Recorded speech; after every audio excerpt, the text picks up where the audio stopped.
నమస్తే ఆంధ్రప్రభకి స్వాగతం నేను ప్రియాకాష్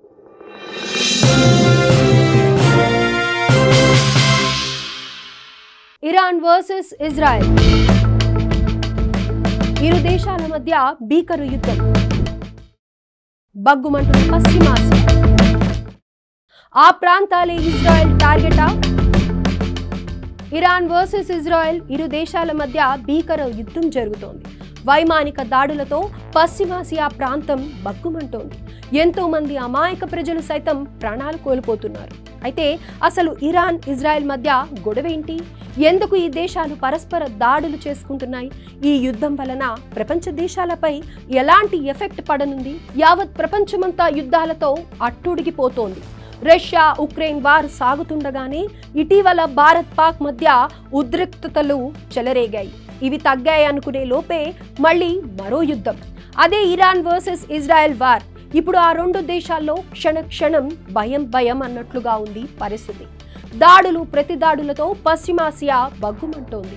బాంబులు మిజైళ్ల దాడులతో ఇరు దేశాల ప్రజలు బెంబేలెత్తుతున్నారు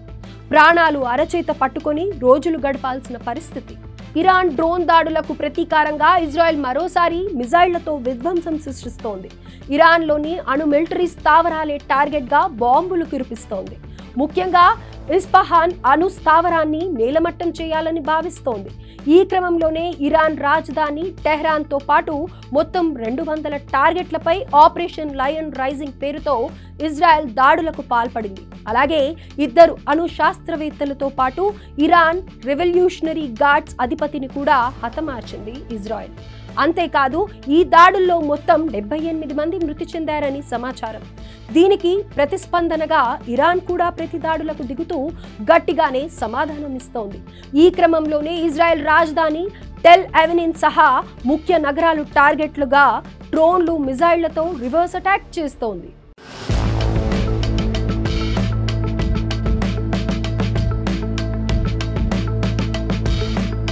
1980 నుంచి ఇరాన్ ఇజ్రాయెల్ మధ్య పరోక్ష వివాదం కొనసాగుతోంది 1979 వరకు ఈ రెండు దేశాల మధ్య మంచి సంబంధాలే ఉండేవి ఆ సమయంలోనే ఇస్లామిక్ విప్లవం మొదలు కావడంతో ఇరాన్ ఇజ్రాయెల్ సంబంధాలు క్రమంగా దెబ్బతిన్నాయి 1982లో ఇజ్రాయెల్ లెబనాన్ పై అటాక్ చేసింది ఆ సమయంలో లెబనాన్ కి చెందిన హుజ్బుల్లాకు ఇరాన్ ట్రైనింగ్ ఇవ్వడమే కాకుండా ఆయుధాలను కూడా సరఫరా చేసింది ఆ దక్షిణ లెబనాన్ పై ఇజ్రాయెల్ ఆక్రమణకు యత్నించిన టైంలో కూడా షియా మిలోషియాకి మద్దతు ఇచ్చింది మొత్తంగా ఇరానియన్ ఇస్లామిస్టులు పాలస్తీనాకు మద్దతు ఇచ్చేవారు 1979 తర్వాత పాలస్తీనా లిబరేషన్ ఆర్గనైజేషన్ ఆ తర్వాత పాకిస్తాన్ ఇస్లామిక్ జిహాద్ హమాస్ తో సంబంధాలు ఏర్పరచుకుంది ఇరాన్ 2006లో ఇరానీ మద్దతు గల హుజ్బుల్లాతో ఇజ్రాయెల్ యుద్ధం చేసింది అటు ఇజ్రాయెల్ కు అమెరికాతో పాటు జర్మనీ బ్రిటన్ ఇటలీ సపోర్ట్ ఉంది అయితే ఇరాన్ ఇజ్రాయెల్ దేశాల మధ్య ఉన్న పాలస్తీనాయే ముఖ్యమైన కారణం పాలస్తీనా ప్రజలు ఇజ్రాయెలీ బాధితులను ఇరానియన్ ఇస్లామిస్టులుగా భావిస్తారు సో ఈ విషయంలోనే రెండు దేశాల మధ్య భేదాభిప్రాయాలు వచ్చాయి ఇది కాస్త ఎక్కువ కావడంతో ఒకానొక టైంలో ఇరాన్ తమ అస్తిత్వానికే ముప్పు అనే భావనలోకి వచ్చేసింది ఇజ్రాయెల్ ఈ నేపథ్యంలోనే తమ జాతికి ప్రమాదకరంగా మారిన ఇరాన్లోని అణ్వాయుధ స్థావరాలే లక్ష్యంగా దాడులతో విరుచుకుపడుతుంది